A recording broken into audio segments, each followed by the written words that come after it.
Hello students, today I am going to start 12th class physics 10th chapter wave optics. Students, आज हम इस video में discuss करने वाले हैं concept of wavefronts and types of wavefronts and sources of different types of wavefronts. Okay, so for understand the concept of wavefronts, let's assume we throw a stone on a still water and observe that there are some rings, there are some circles around the stone, and these circles or rings propagate throughout the water surface. ऐसा आप घर में भी कर सकते हैं. आप bucket में पानी भरिए या टब में पानी भरिए और उसमें स्टोन डालिए तो क्या देखेंगे आप? सर्कल्स जनरेट होती हैं, ठीक है, रिंग्स जनरेट होती हैं. जहाँ पे आप स्टोन डालेंगे वहाँ पे सर्कल्स जनरेट होंगी और वो सर्कल्स, वो रिंग्स क्या होंगी? प्रोपागेट होंगी through out the water surface. Exactly आप करके देखेंगे तो आपको कैसा लगेगा? ये ऐसी कुछ फीलिंग्स आएगी. ये जहाँ पे स्टोन गिरेगा, क्लियर, और उसके आसपास कुछ ऐसी सर्कल्स बननी शुरू हो जाएंगी. तो इनमें से किसी एक सर्किल पे आप काम करिए.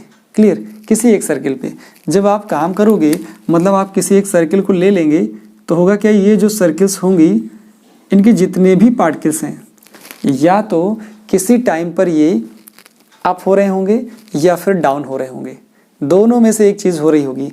पार्टिकल या तो अप हो रहे होंगे या फिर डाउन हो रहे होंगे. मीन्स ऑल द पार्टिकल्स, कोई भी यहाँ इतने भी पार्टिकल्स इस सर्किल में, इस रिंग में होंगे, वो कैसे होंगे? वो एक साथ ऊपर आ रहे होंगे या फिर एक साथ नीचे जा रहे होंगे. इसका मतलब ये हुआ कि उन सब का फेज सेम होगा. क्या सेम होगा? फेज सेम होगा. तो जितने भी पार्टिकल्स हैं इस रिंग पर, इस सर्किल पर, वो सारे कैसे हैं? सेम फेज में हैं. इन सारे पार्टिकल्स का जो इस रिंग पे हैं, ऐसा अगर हम दूसरी कोई रिंग ले लें किसी पर्टिकुलर टाइम पर तो उस पे भी क्या होगा? सारे पार्टिकल सेम फेज में होंगे. तो हम डेफिनेशन बना सकते हैं क्या? लोकस ऑफ जितने भी पार्टिकल्स हैं मैं उनका क्या ले रहा हूँ? सारे पार्टिकल का मैं लोकस ले रहा हूँ. Locus of all particles, all the particles of medium.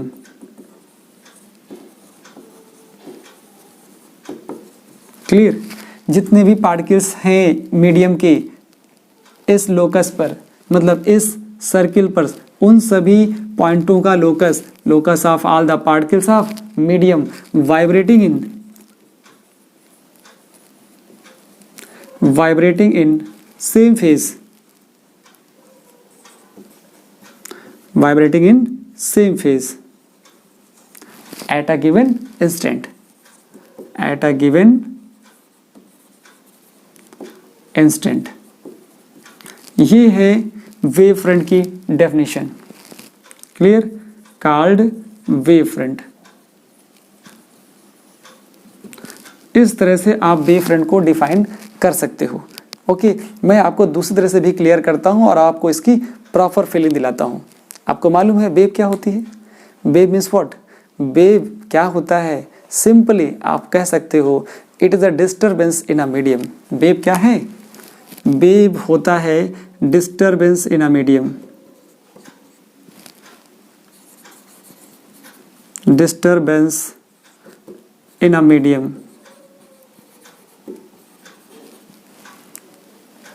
In a medium called wave.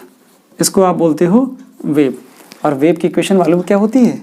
Wave की इक्वेशन बहुत सिंपल है. आप उसको ऐसा ले सकते हो, इक्वेशन ऑफ वेव. यहाँ से अगर लिखना चाहो आप इक्वेशन ऑफ वेव तो क्या लिखोगे? इक्वेशन ऑफ वेव को कैसे लिखना है आपको? आपको लिखना है यहाँ से y is equal to a sine omega t minus k x. Clear हो गया? तो ये omega t minus k x होता है, ये होती है वेव की इक्वेशन. क्लियर. अब यहाँ पे स्टूडेंट आप देखोगे क्या कि जो ये x है ये क्या चीज़ है और ये y ये क्या चीज़ है, t ये क्या चीज़ है. इन सारी चीज़ों के बारे में पहले आपको मालूम होना चाहिए. कैसे मैं बताता हूँ. देखिए, y जो होता है ये होता है डिस्प्लेसमेंट ऑफ द पार्टिकल. क्या है? डिस्प्लेसमेंट ऑफ पार्टिकल,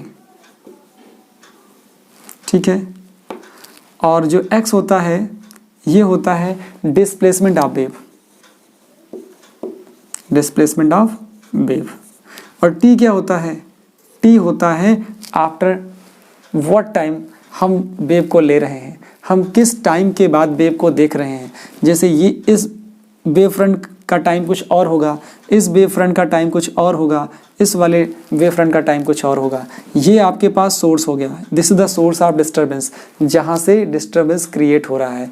किसने क्रिएट किया, हमने जब वाटर सरफेस पर एक स्टोन छोड़ा तो हमारा जो सोर्स ऑफ डिस्टर्बेंस हो गया ये हो गया।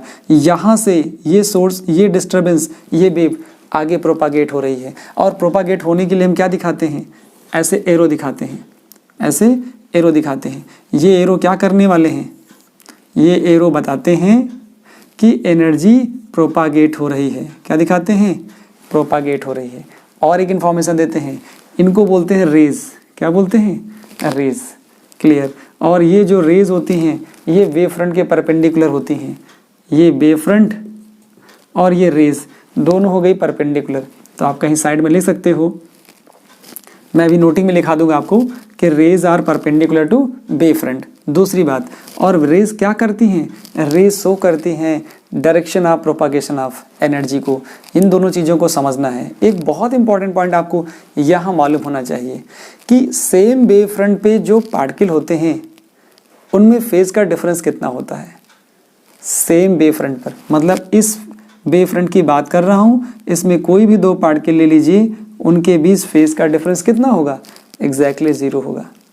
एग्जैक्टली जीरो होगा, क्यों, दोनों पार्टिकल सेम फेज में हैं। अब मैं आपको समझाता हूँ कि फेज क्या होता है। देखिए, जो ये चीज़ लिखी रहती है साइन के साथ, जो टर्म लिखा हुआ है यहाँ पर, ये चीज़, ये होता है फेज। आप फेज को क्या बोलोगे, यहाँ से ये होता है phase. Phi is equal to होता है omega t minus k x. Clear, इसको बोलते हो आप फेज। अब जरा देखिए, टी टाइम के बाद मैं कंसिडर करता हूँ कि कोई पॉइंट सोर्स है मेरे पास, ऐसा पॉइंट सोर्स, ये हमारे पास एक पॉइंट सोर्स है। क्लियर, इस पॉइंट सोर्स से डिस्टर्बेंस क्रिएट हुआ, डिस्टर्बेंस क्रिएट हुआ, वेव जनरेट हुई। और इस पॉइंट से अगर कोई वेव क्रिएट हो रही है, जनरेट हो रही है, तो वो ऑल पॉसिबल डायरेक्शन में जाना चाहेगी। इधर जाना चाहेगी, इधर भी जाना चाहेगी, इधर भी जाना चाहेगी, तो वो ऑल पॉसिबल डायरेक्शन में जा रही है। क्लियर हुआ।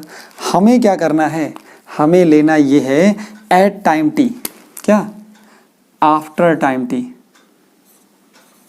After time T.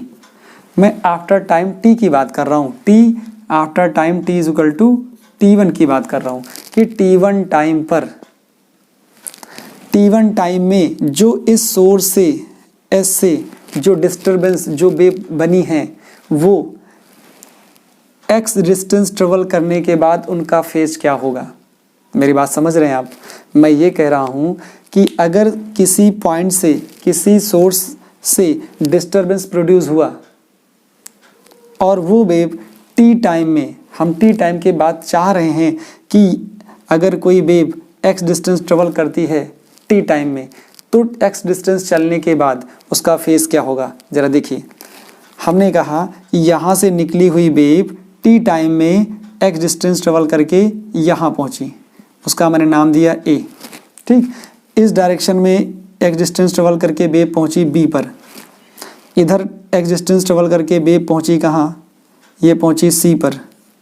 क्लियर, इधर x डिस्टेंस ट्रेवल करने के बाद वेव पहुँची d पर, इधर x डिस्टेंस ट्रेवल करी है टी टाइम में, वेव पहुँच गई कहाँ पर, यहाँ पर e पर। और इधर वेव ने x डिस्टेंस में एक टी टाइम में, T1 टाइम में डिस्टेंस ट्रेवल करी है और वो पहुंच गई है F पर। क्लियर, मैंने बताया कि किसी पॉइंट से या किसी जगह से, मतलब जहां से सोर्स ऑफ डिस्टर्बेंस प्रोड्यूस हो रहा है, वहां से टी टाइम के बाद, T equal to T1 time के बाद वेव जहां पहुंच रही है, मतलब T1 टाइम में वेव जो सोर्स ऑफ डिस्टर्बेंस है वहाँ से निकल करके वो वेव x डिस्टेंस ट्रेवल करने के बाद उसका फेज क्या होगा, वो हम जानना चाह रहे हैं। तो मैं लिख रहा हूँ क्या कि फेज एट कहाँ पर, ए पर। अगर ए की बात कर रहा हूँ, फेज क्या होगा जरा देखिए t1 टाइम पर, तो ये आएगा कितना, phi a is equal to omega t1 minus k x, क्योंकि वेव ने डिस्टेंस ट्रेवल करी है x in time t1। Clear हुआ। ओमेगा सेम है, क्यों, क्योंकि यहाँ पर सोर्स चेंज नहीं हो रहा, सोर्स के चेंज होने पर फ्रीक्वेंसी चेंज होती है, ये प्रॉपर्टी है। क्लियर, कि on changing the source frequency will change, अभी चेंज नहीं हो रही, डिस्टेंस ट्रेवल कर रही है हमारी वेव x। अच्छा, फेज हम देखते हैं किस पर, phase at b. Phase at b देखोगे तो क्या आएगा, b की बात करोगे तो x डिस्टेंस ये भी है, x ये भी है, x इधर भी, x इधर भी, x ये भी है और x इधर भी है, क्या आ जाएगा, omega t1 minus k x. फिर दूसरा क्या आएगा, phi c is equal to कितना मिलेगा, ये भी मिलेगा omega t1 minus k x. Clear हो रही बात। ऐसे ही मैं लिख सकता हूँ, जरा देखिए, ऐसे ही क्या हो सकता है, ऐसे ही आप लिखोगे phi d is equal to, d की भी इक्वेशन बना सकते हो। डी की इक्वेशन कितनी आएगी, डी की आएगी omega t1 minus k x. Clear. ऐसे ही आप ले सकते हो फाई ई लिखोगे तो omega t1 minus k x.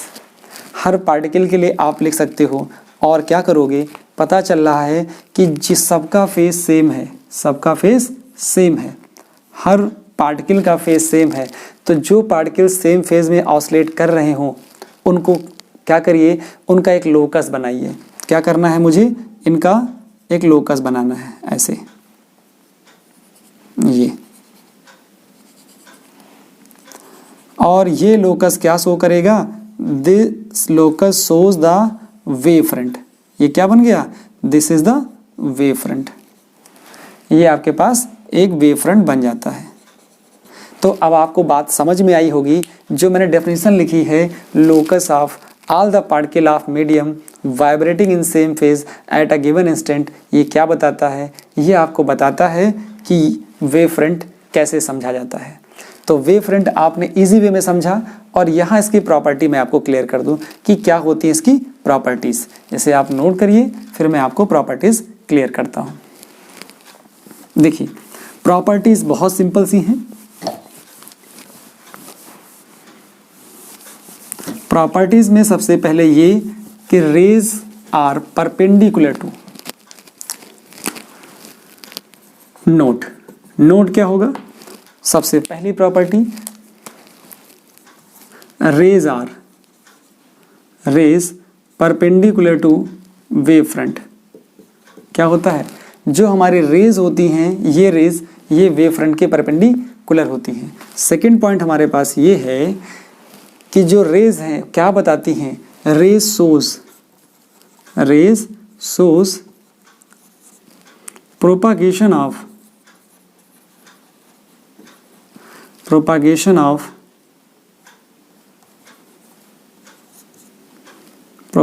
Of energy. Clear हो गया। तो ये क्या हुई, rays perpendicular to the wave front होती हैं। दूसरी बात हुई rays source propagation of energy. ये पॉइंट आपको क्लियर हो गए। अब मुझे आपको समझाना है कि जितने भी पार्टिकल वेव फ्रंट पे होते हैं वो होते हैं आइडेंटिकल। क्या होते हैं, आइडेंटिकल। मीन्स थर्ड जो पॉइंट आपके पास आएगा, each particle on the wave front, each particle on the wave front is identical. क्या होता है, आइडेंटिकल। आइडेंटिकल की मीनिंग समझनी बहुत जरूरी है। आइडेंटिकल की मीनिंग समझना बहुत जरूरी है। क्यों, क्योंकि आइडेंटिकल का मीनिंग क्या होता है, आइडेंटिकल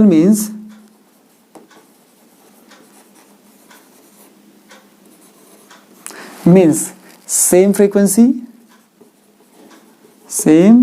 फ्रीक्वेंसी किसकी, जो पार्टिकल यहाँ पे हैं या यहाँ पे हैं, ये यहाँ पे हैं, उन सब की frequency same as that of source of disturbance. जो सोर्स ऑफ डिस्टर्बेंस है प्राइमरी, उसकी जो फ्रीक्वेंसी होगी वही सेकेंडरी वेवलेट्स जो प्रोड्यूस कर रहे हैं, मतलब जो पार्टिकल इन वेव फ्रंट पे होंगे या इन वेव फ्रंट पे होंगे, उनकी भी फ्रीक्वेंसी सेम होगी।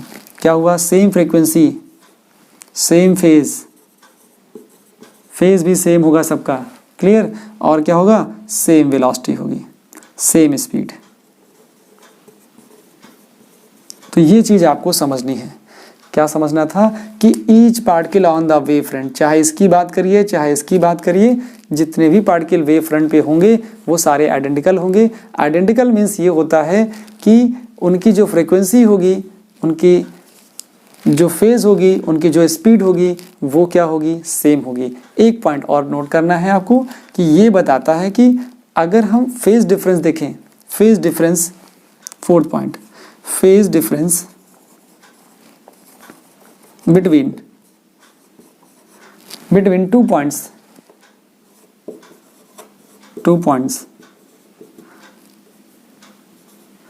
on the same wavefront, same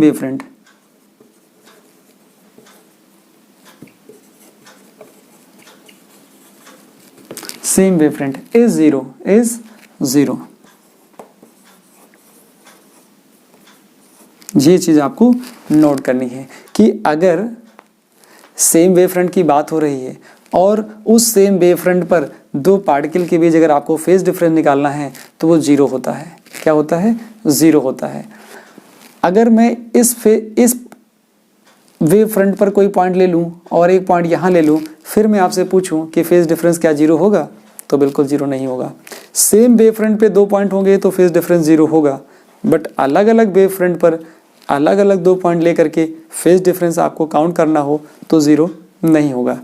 ये सारी चीज़ें समझ में आने के बाद अब हम आपको क्लियर करते हैं कि टाइप्स ऑफ वेवफ्रंट क्या होते हैं। What are the types of wavefront. देखिए, वेवफ्रंट थ्री टाइप्स के होते हैं। क्या होते हैं, थ्री टाइप्स के। पहला जो वेवफ्रंट है वो होता है स्फेरिकल वेवफ्रंट। कैसा होता है, स्फेरिकल वेवफ्रंट। फर्स्ट वेवफ्रंट आपके पास क्या आता है, फर्स्ट ये होता है types of wavefront, types of wavefront, और उसमें सबसे पहला है spherical wavefront.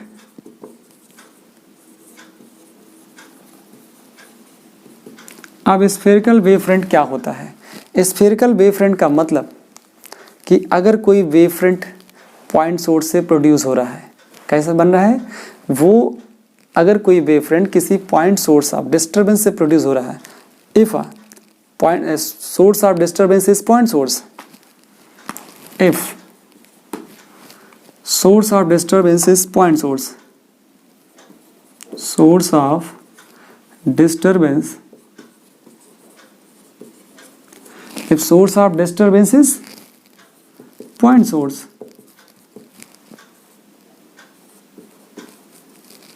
then wavefront will be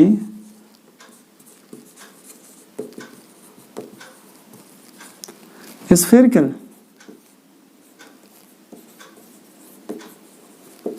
okay, अगर कहीं पॉइंट सोर्स, जो सोर्स ऑफ डिस्टरबेंस है वो इस पॉइंट है जहां से डिस्टरबेंस प्रोड्यूस हो रहा है, वो कैसा है, पॉइंट सोर्स है, तो इसका मतलब है कि उससे बनने वाला वेवफ्रंट स्फेरिकल होगा। कैसे होगा, स्फेरिकल। ये पॉइंट सोर्स है, इस पॉइंट सोर्स से मुझे बनाना है वेवफ्रंट। कैसा होगा, तो हमने क्या कर लिया, ये एज्यूम कर लिया कि हमारे पास speed of wave in a medium कितनी है, speed of light in medium कह सकते हो। Let v be the speed of wave,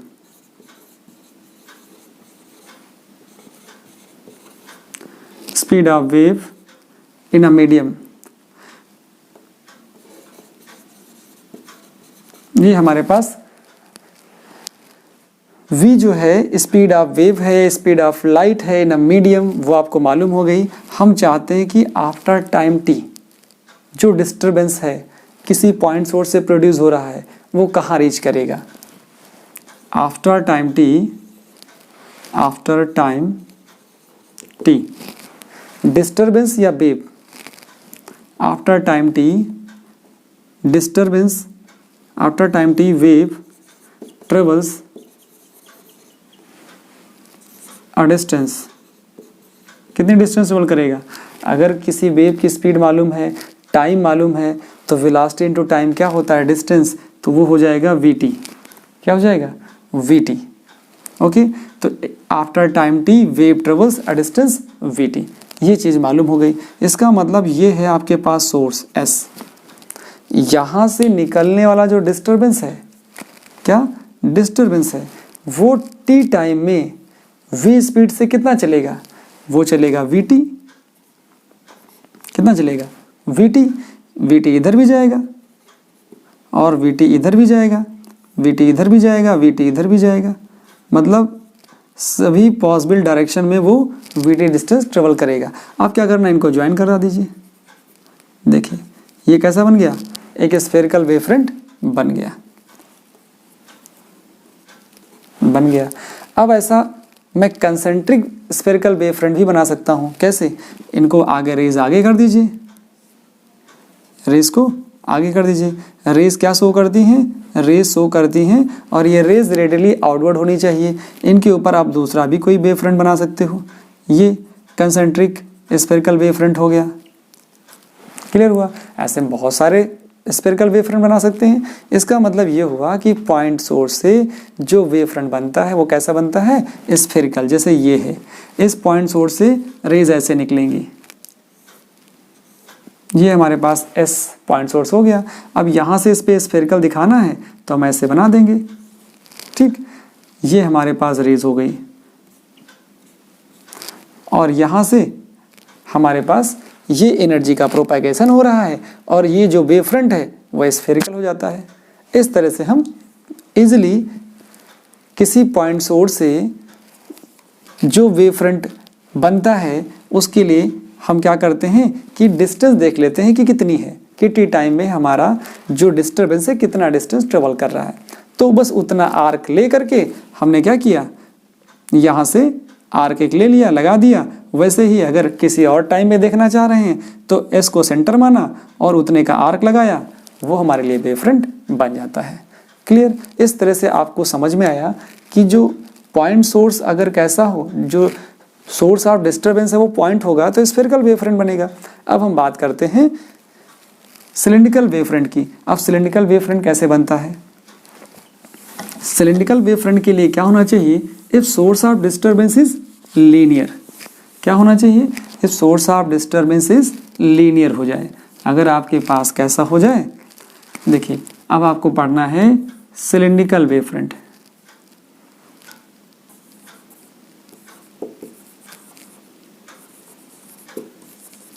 cylindrical wavefront if source of disturbance is linear source, then wavefront will be cylindrical.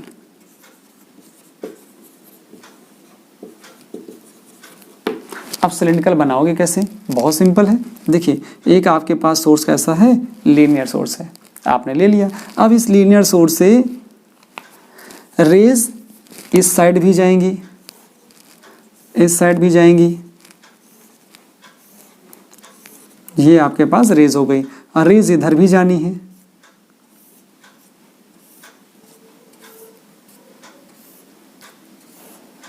ये raise आ रही। अब क्या करना है, अब आपको बनाना है सिलिंड्रिकल वेवफ्रंट। तो बहुत सिंपल है, लीनियर सोर्स हो गया। अब क्या करिए, यहां से सिलेंडर बना दीजिए। देखिए ये आपने बना दिया एक सिलिंड्रिकल वेवफ्रंट। दूसरा भी बना सकते हो,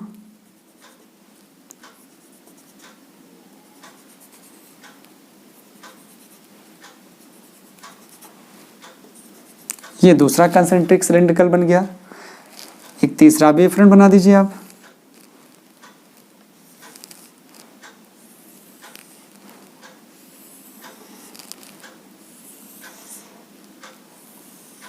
देखिए इस तरह से आप सिलिंड्रिकल वेवफ्रंट बना सकते हो, लेकिन अभी इनकम्प्लीट है क्योंकि इसमें एनर्जी का प्रोपागेशन दिख नहीं रहा।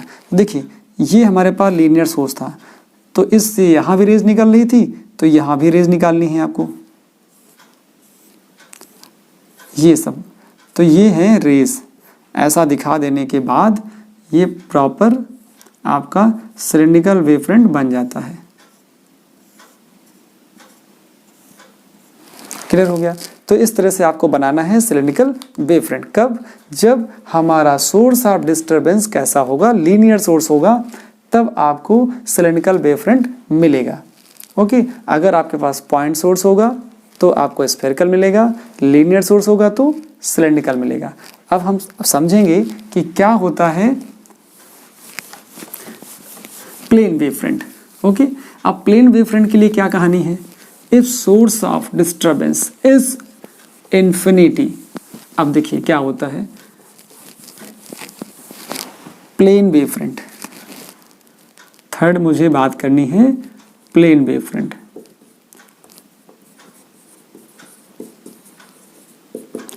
अब प्लेन वेव फ्रंट के लिए क्या बोला जाता है?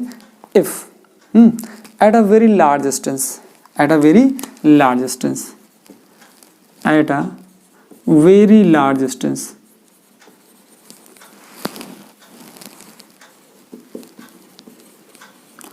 Eight a very large distance. अब at a very large distance का मतलब क्या होता है? मतलब ये निकल के आता है कि अगर आपके पास source at a very large distance, कहाँ से लेना है? From a point source. कहाँ से लेना है? From a point source. At a very large distance from a point source, from. अब देखिए केवल पॉइंट सोर्स ही नहीं हो सकता है, एट अ लार्ज डिस्टेंस लेना है तो पॉइंट सोर्स भी हो सकता है और लीनियर सोर्स भी हो सकता है। Eight a very large distance from a point source, small portion of spherical wave front, small portion of spherical wave front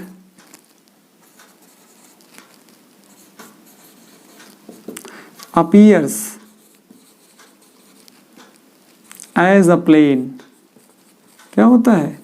appears as a plane, called plane wave front, called plane wave front।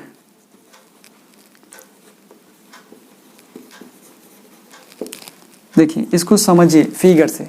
Figure क्या कहता है कि source चाहे वो point हो चाहे वो linear हो, बट उसे इन्फिनिटी पे होना चाहिए। कहाँ होना चाहिए? इन्फिनिटी पे। मतलब अगर आपके पास सोर्स इज एट इन्फिनिटी है, सोर्स इज एट इन्फिनिटी है, यहाँ कहाँ है? सोर्स कहाँ इन्फिनिटी पे है? S at infinity, source at infinity. अगर सोर्स आपके पास इन्फिनिटी पे है तो क्या होगा? ये रेज जो आज से आ रही हैं इनको आप ऐसा दिखाओगे, मतलब इन पे प्लेन वेव फ्रंट ऐसे बनाना है।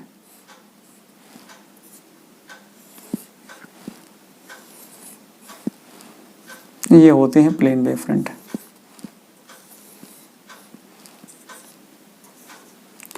और ये रेज होती हैं, रेज दिखा दिया। एनर्जी का प्रोपगेशन फॉरवर्ड डायरेक्शन में हो रहा है, इस चीज को भी आपने क्लियर कर दिया। क्लियर हो गया? इस तरह से आपको समझना है। तो यहां पर क्या एक लाइन में मैं ये लिख दूं कि पॉइंट सोर्स और linear source, point source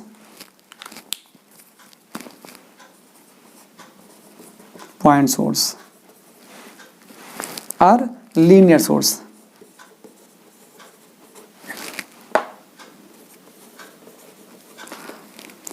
at infinity act as a source of plane wave front।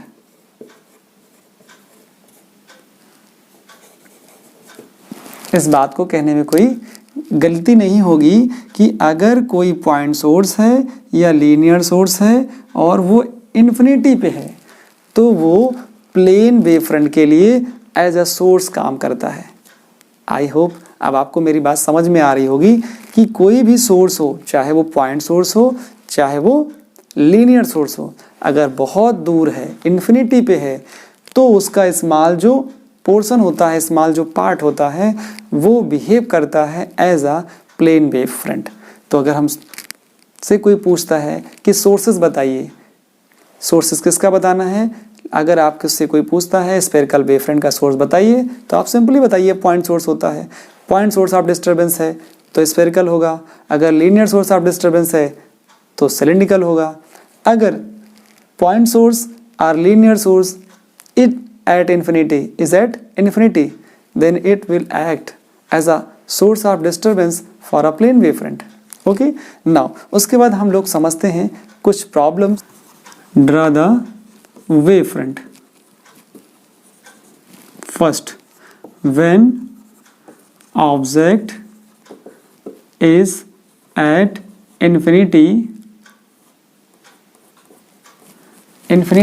for a at infinity for a convex lens, ये कॉन्वेक्स लेंस की बात कर रहा है। तो इसका मतलब क्या हुआ कि ये आपके पास कॉन्वेक्स लेंस है और कोई ऑब्जेक्ट है, वो कहाँ है, वो है इन्फिनिटी में, मतलब कहीं इन्फिनिटी पे रखा है। अब वहाँ से जो रेज आएंगी कैसे आएंगी, इन्फिनिटी से जो भी रेज आती हैं वो पैरेलल आ रही हैं। ठीक है, ये हमने दिखाया कि प्रिंसिपल एक्सिस के पैरेलल आ रहे हैं। मुझे वेव फ्रंट बनाना है। ठीक है, अब इस लेंस पे पढ़ने के बाद ये कन्वर्ज होंगी, क्या होंगी, कन्वर्ज होंगी किसी पॉइंट पर, फोकस पे जाके कन्वर्ज हो गई। अच्छा, तो ये रेज आ रही थी ऐसे, यहाँ पे बन गई, ये हो गया फोकस, मतलब इस फोकस पे यहाँ पर जाके ये कन्वर्ज हो गई। अब आपको बनाना है वेव फ्रंट, बहुत सिंपल है। देखिए ये रेज हैं, अब इनके परपेंडिकुलर बनाना है आपको। तो इनके परपेंडिकुलर बनाओगे तो इधर बनेगा प्लेन वेव फ्रंट। क्या बन रहा, इधर बन रहा है प्लेन वेव फ्रंट। और इधर देखिए ये इनके परपेंडिकुलर बनाना है, तो इनके परपेंडिकुलर क्या होगा कि ये पॉइंट सोर्स हो गया। अब पॉइंट सोर्स हो गया, ये तो आ रही थी इन्फिनिटी से आ रही थी, इन पे हमने बनाया प्लेन वेव फ्रंट। यहाँ क्या बनाएंगे, यहाँ बनाएंगे स्फेरिकल। क्या बनाएंगे, स्फेरिकल। इधर स्फेरिकल वेव फ्रंट है और इधर प्लेन वेव फ्रंट है। क्लियर हुआ, ये बनाना है। दूसरा क्या होगा, when object is at infinity for concave lens,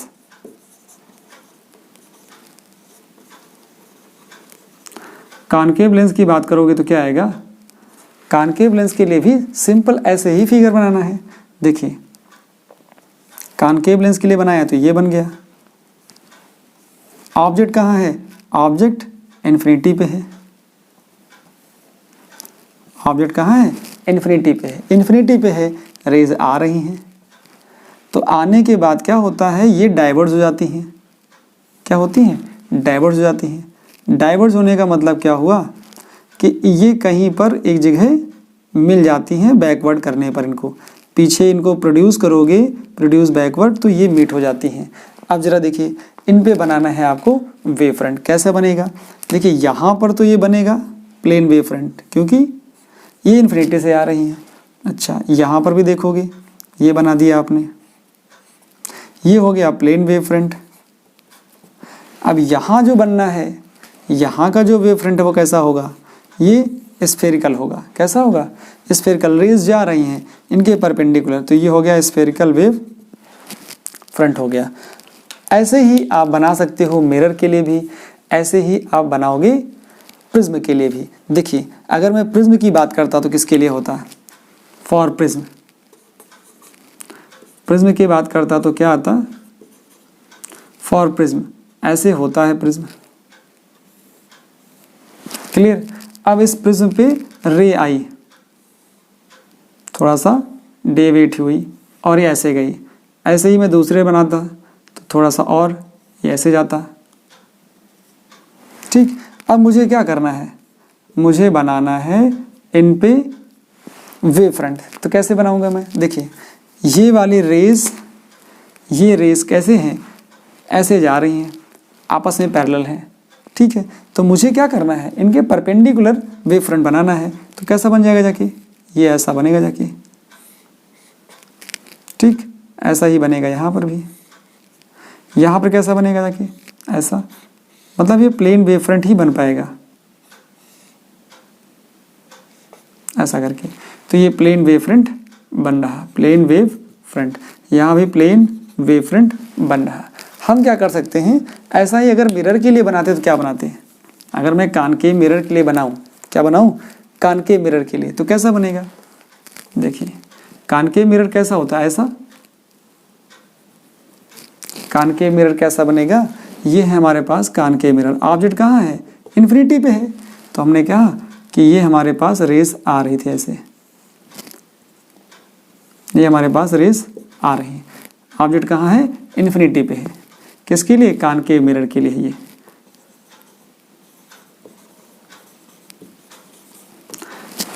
concave mirror के लिए कैसे बनाओगे, अब कॉनकेव, देखिए कॉन्वेक्स मिरर में नहीं हो पाएगा क्योंकि वहां पर अपीयर्स होता है, यहाँ पे क्या हो रहा है, यहाँ पर आपको प्रॉपरली बनता हुआ दिखाई पड़ रहा है। तो कैसा दिखाई पड़ेगा, देखिए ये रेस कहीं रिफ्लेक्शन के बाद फोकस से होकर फोकस पे मिल जाएंगी, ऐसे आएंगी, ऐसे हो गया। अब बनाना आसान हो गया, देखिए ये हो गया फोकस, ये हो गया पॉइंट सोर्स। अब पॉइंट सोर्स पे जो वेव फ्रंट बनता है वो कैसा बनता है, ऐसा बनता है, ये हो गया स्फेरिकल। तो क्वेश्चन यहाँ पे कैसे आते हैं, स्फेरिकल वेव फ्रंट, यहाँ कैसे बनाओगे, यहाँ बनाओगे प्लेन, यहाँ बनाओगे plane wave front.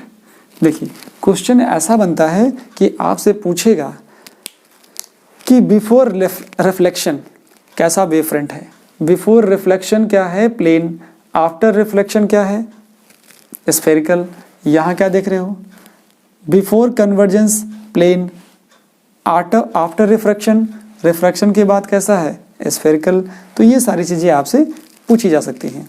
I hope students आपको वेव फ्रंट का कंसेप्ट क्लियर हो गया होगा और उससे रिलेटेड जो प्रॉब्लम्स थी, जहाँ पे बहुत डाउट होता है कि रे का क्या मतलब होता है, रेस किसके परपेंडिकुलर होती हैं, फेज डिफरेंस जीरो कब होता है और कहाँ पर जीरो नहीं होता है। Okay students, thank you so much for watching this video.